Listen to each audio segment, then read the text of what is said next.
Peuple haïtien, nous te content de parler de bois calé dehors, et bien c'est Kounia bois calé.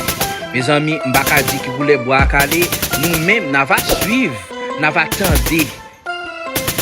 Et nos paroles qui veulent parler là, qualité coule les paroles qui veulent parler là, n'a va ouais qui coule bois ça calé. Parce que blanc parler, blanc dit causer, blanc met causer à terre. Comme vous connaissez nous-mêmes haïtiens, c'est les blancs parler, nous mettez noir vous autres. Nous pas appeler l'autre monde c'est blanc nous paie. Eh bien, blanc fait comprendre que il pas de chambre bien amis. C'est bagarre la justice qu'a réglé. Jolambert mal passé. Yuri la torti, nèg yo nan tête chargée. Jolambert te fait connaître même que blanc c'est amis. Il comme quoi dire il gen des années la bail blanc service. Nous connaît yo sans honte. Mais blanc même li pas connaît comment blanc fonctionne. Eh bien, tout nèg yo là y a voyé pied kounya c'est deux nèg sa yo qui accusé nous tande Patrice Dumont comme nèg moral nous te ka prend pour pays ya. Malheureusement, ça la remettre là ou c'est même sans conscience ou c'est même monde qui pas gen cœur. Vinn joindre monsieur li k'ap mandé pour Jolambert ta démissionné. Mes amis, absi a pas nan de ou après les baiser ou pas démissionner dans fortune ya.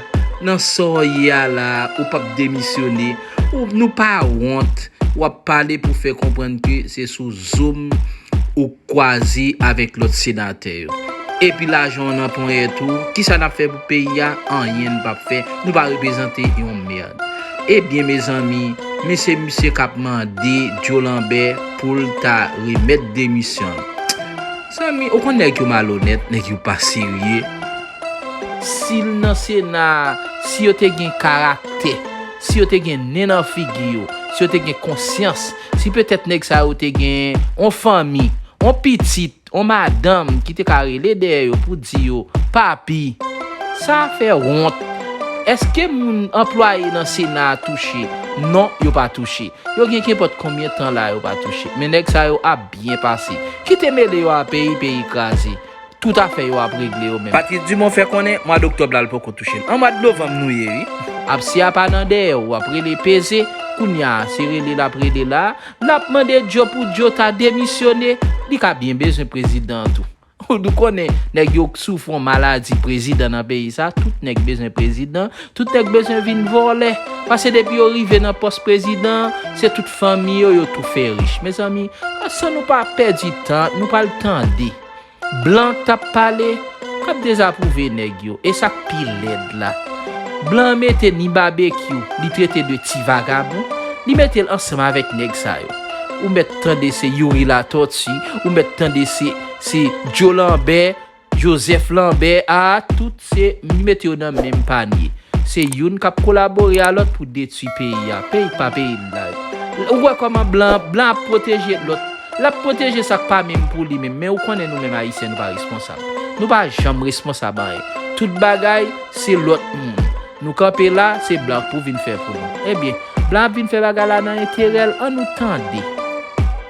Comment blanc t'a mis quelques précisions. Les annonces qu'on a fait c'était vendredi par rapport à sénateur Lambert et sénateur Latortue qui signale que nous avons des dossiers très complets signalant certaines violations de loi qui ont été précisées dans ce cas transport de drogue et des autres choses. Nous pensons sont très convaincants, très bien rédigés comme cas et en base de ça, on est en train de cibler soit leur visa, les membres de famille, mais aussi leur bien et les autres choses qu'ils en ont et à contrarier les efforts néfastes qu'ils ont fait dans le passé, que nous trouvons sont en train de miner l'état de droit, la justice, la transparence, toutes ces sortes de choses. Et il faut que je précise qu'il y a les deux personnes qui sont nommées déjà. Il y en a des autres qui viendront. Ça, c'est pas un processus fini. Alors, il y a cette sorte de sanctions. Et peut-être aux auditeurs, ils ont suivi aussi. On a fait pas mal de cette sorte de sanctions qui ont été déjà faites contre les éléments néfastes dans la Russie et dans des autres pays dans les dernières années. Comment peut-on passer, monsieur le chargé d'affaires, d'ami des États-Unis qui reçoit la visite du chargé d'affaires à quelqu'un sous sanction? Je parle du cas de monsieur Lambert, qui était un ami des États-Unis, à qui vous avez rendu visite comme président du Sénat il y a quelques mois, et maintenant il est dans la liste des sanctionnés. Comment passe-t-on d'ami des États-Unis à sanctionné par les États-Unis? Non, je comprends bien. Vous savez, c'est pas une question d'être ami ou ennemi. C'est plutôt une question de nos systèmes de justice qui poursuivent des détails que nous trouvons, qui poursuivent des cas que nous pensons être là. S'il y a des déclarations faites, fur et à mesure, on essaie de viser. Et en plus, on veut maximiser la possibilité d'avancer l'avenir d'Haïti parce que nous voulons tous voir des élections qui mèneront à une réinstitution des élections de la démocratie avec un président élu et toutes ces autres choses. Alors, en visant le panorama, disons, des acteurs haïtiens, des réalités de ceux qui jouent une situation dans la réalité courante, on était en train de voir qui, par rapport à ces acteurs, s'il y a des cas, et il y en aura des autres, qui sont impliqués dans des documentations que nous avons vues dans le passé, qui peut-être sont des personnes qu'on peut identifier à essayer de bouger les choses dans la bonne direction. Et en ce cas, de dire ennemi ou autre, ça, c'est pas quelque chose qui est arrivé avant hier. Et on est arrivé à un stage où notre département de justice a dit oui, on pense que voilà, on a un cas très compliqué, très élaboré, très convaincant. Et alors, vu cette situation, on a décidé qu'il faut qu'on annonce que voilà, on prend des sanctions contre le sénateur Lambert. Il y aura des autres, mais c'est pas une question d'ennemi ou ami à un certain temps. On traite avec les gouvernements, des fonctionnaires des gouvernements, mais si on trouve une situation dans laquelle on trouve qu'il y a certaines circonstances dans lesquelles un certain est trouvé à notre point de vue comme coupable de certaines choses qui disent que nous ne pouvons plus traiter avec, on le déclare. C'est ça qui s'est présenté maintenant avec les deux concernés qu'on a annoncé vendredi. Et comme j'ai dit, il y aura des autres dans l'avenir. Alors, voilà, c'est ma réponse pour l'instant là-dessus. Dans le passé, les gens accusés de trafic de drogue en Haïti ont été arrêtés, ont été extradés aux États-Unis. Cette fois aussi, on va jusqu'à ça, on ira jusqu'à ça? Je ne peux pas parler pour notre département de justice. Évidemment, dans les 3 cas qui ont été annoncés hier, ces sortes de choses, il y a pas mal d'évidence à travers le monde que nous, on poursuit ces choses. Et fur et à mesure, il se peut que ces individus se présenteront aux États-Unis d'une façon ou d'une autre à travers nos amis, des partenaires qui pourraient les arrêter, ou soit peut-être à travers des autres moyens, qui sait. Mais après juger comment on va progresser dans certains cas, par rapport les sanctions qui ont été annoncées par rapport aux autres, à ma connaissance, c'est pas tellement fréquent que nous essayons d'intervenir, mais on identifie certains individus, comme on a fait avec les Russes, et on essaie de bloquer leurs biens, on essaie de les impacter à travers leur famille et tout le reste pour influencer leurs décisions, leur perception, comment procéder. Il y a une différente qualité lorsqu'on a, comme les 3 individus nommés hier, lorsqu'ils ont pris des actions contre les citoyens américains directement, et on essaie de prendre action contre eux. Alors, ce sont des différentes choses. D'accord. Les sanctions, c'est une sentence judiciaire ou bien c'est une décision politique? Ça, c'est une chose, il faut dire qu'il y a, le gouvernement américain, elle a ses capacités. Il veut dire qu'à un certain niveau, évidemment, il y a un calcul de qui on peut pas être en train de sanctionner. On n'a pas le moyen d'être en train de voir tous les différents cas à la même instant à voir. Alors, il y a une revue de ces choses, mais on essaie d'identifier certains individus où, en faisant les processus qu'on vient de faire, que ça mènera à une circonstance qui va faire progresser la conjoncture politique. Et alors, dans la situation, étant donné notre intérêt à ça, on regardait tous les cas possibles. On a décidé de procéder sur ces cas, mais c'est une combinaison des deux.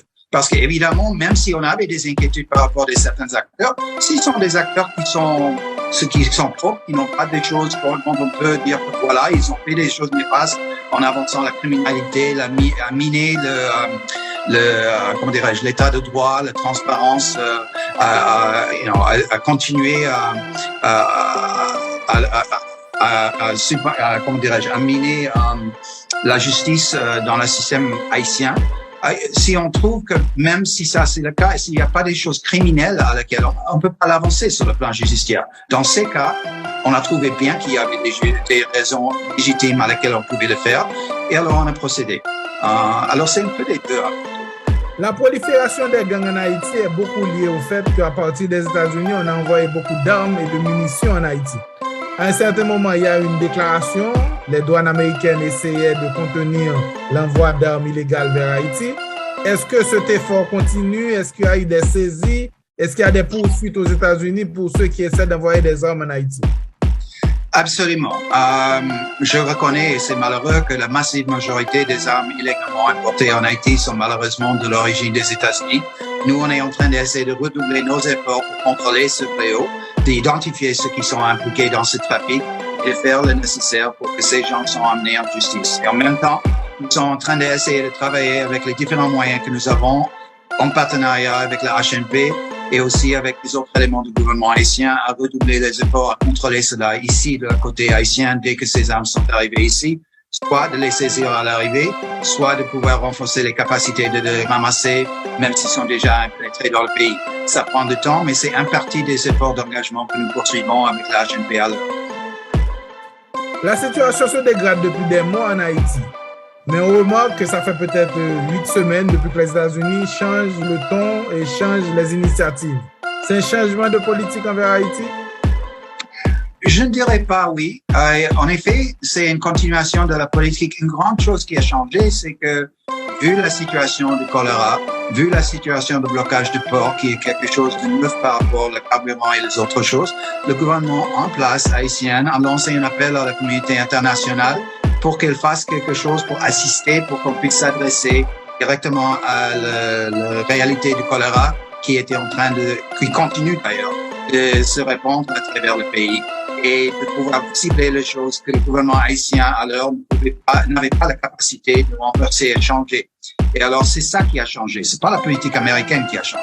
Nous on a eu un engagement depuis très longtemps à voir avancer les choses sur le plan politique, de trouver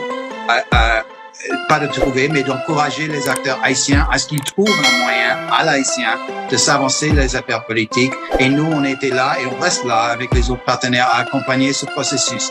Mais la chose nouvelle qui s'est introduite, c'était cette réalité des criminels qui bloquaient en soutien avec certains éléments qui profitaient de la marché noir, des autres choses, qui ont décidé d'étrangler le peuple haïtien. Et le pays en bloquant la distribution de carburant et en même instant, vu la croissance, la réapparence tragique de la choléra dans le pays, ils étaient en train de mettre en question la vie même des milliers d'Haïtiens. Et alors, dans ce contexte, nous, on a décidé qu'il fallait faire plus et à la réponse, en répondant à l'appel fait par le gouvernement haïtien, on a pris les dispositions qu'on prend et on travaille toujours avec nos partenaires à les Nations Unies à pouvoir essayer de s'avancer, à voir comment nous pouvons progresser, à faire une réponse plus solide et concrète à la demande faite par le gouvernement. Mais ça dépend toujours des réalités à New York et les décisions prises à les Nations Unies de voir exactement comment nous et les autres partenaires, pays amis d'Haïti vont répondre à la demande d'utilisation de force pour assurer la sécurité et rassurer les conditions nécessaires pour qu'on puisse avancer à traiter le choléra, aussi à s'adresser à la crise humanitaire que touche tous les Haïtiens à travers le pays. Et alors, il y a deux différentes choses qui sont là et je ne vois pas que c'est inconsistant. OK. Les États-Unis et le Mexique portent une résolution à l'ONU, justement au sujet de la force armée spéciale.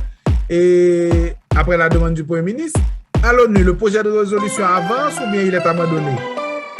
Il y a deux résolutions. Il y a la résolution sur les sanctions, que vous savez bien sûr a été saisie et ça avance.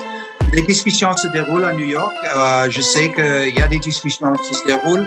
Au premier plan, il y avait des discussions et c'est bien compris que le peuple haïtien et Haïti ne veut pas voir encore une PKO, comme on a vu avec le ministre ou autre chose. On veut voir quelque chose de différent. Et on comprend bien ça. Et vu les réalités, il y a des discussions qui se déroulent par rapport à l'autorisation d'en avoir une résolution qui, en quelque sorte, qui bénisse en le nom des Nations Unies une force multinationale des pays amis d'Haïti, probablement, à notre point de vue, probablement une force mixte d'assistance policière, aussi bien que peut-être quelque chose de plus qui pourrait assister par rapport à cibler les gangs.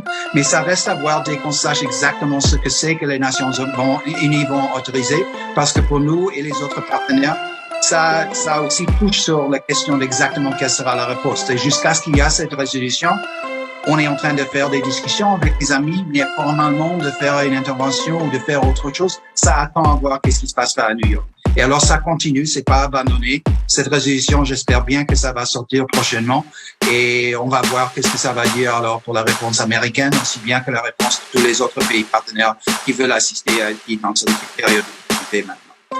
On a compris que les États-Unis ne voulaient pas prendre le leadership de cette force. mais on voit aussi que le Canada est en train de reculer depuis quelques jours. Je ne sais pas, je ne veux pas caractériser les discussions dont moi je ne suis pas partie prenante directe. Ça, c'est entre les différents capitaux et c'est pas simplement les États-Unis et le Canada qui sont impliqués. Il y a plusieurs pays du monde qui s'intéressent à l'avenir d'Haïti, qui veulent voir un avenir que nous voulons tous voir en Haïti. Premièrement, en s'adressant à la crise choléra et sécurité, mais au-delà de ça, en rétablissement des élections démocratiques à travers un système de consensus et inclusivité qui va mener à voir l'Haïti que nous voulons tous voir.